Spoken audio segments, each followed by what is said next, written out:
तेरी आँखें भी तेरी आँखों से एक बात कहे,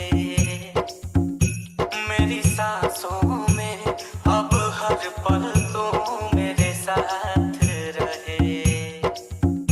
मुझ पे कर दे इतनी सी मेहरबानी, आजा दिल में वो लड़की दीवानी। मैं हूँ राजा तू बन जा मेरी रानी, आजा दिल में वो लड़की दीवानी। तेरा प्यार है जैसे प्यासे को पानी, आजा दिल में वो लड़की दीवानी। मैं हूँ राजा तू बन जा मेरी रानी, आजा दिल में वो लड़की दीवानी। अभिषेक बाबा, अभिषेक बाबा, अभिषेक बाबा, अभिषेक बाबा। आजमगढ़, आजमगढ़, आजमगढ़, आजमगढ़। रूप सुहाना तेरा दीवाना, मैं इतना ही काम करूं। अब तो हर दिन देख के तुझको रोज सुबह से शाम करूं। सैंडल में तू सोली सोली वॉकिंग करती है, सिटी मेरी सिटी सिटी टॉकिंग करती है। मेरी चाहत में होके मस्तानी, आजा दिल में वो लड़की दीवानी।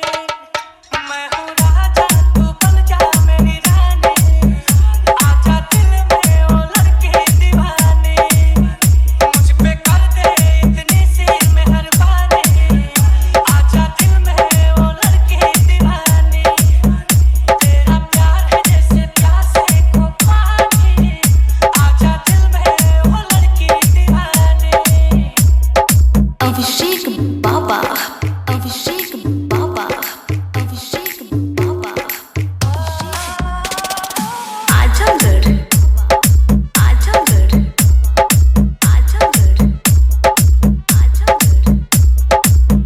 राजकुमारी जान से प्यारी, मुझको तेरी हर भूल लगे।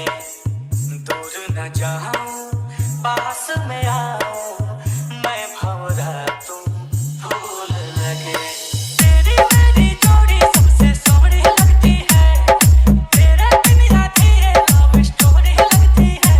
पूरी कर दे तू प्यार की कहानी, आजा दिल में वो लड़की दीवानी। मैं हूँ राजा तू बन जा मेरी रानी, आजा दिल में वो लड़की दीवानी। करता जादू तेरा चेहरा है नूरानी, आजा दिल में वो लड़की दीवानी। अभिषेक बाबा, तेरे नाम मेरी सारी जिंदगानी, आजा दिल में वो लड़की दीवानी।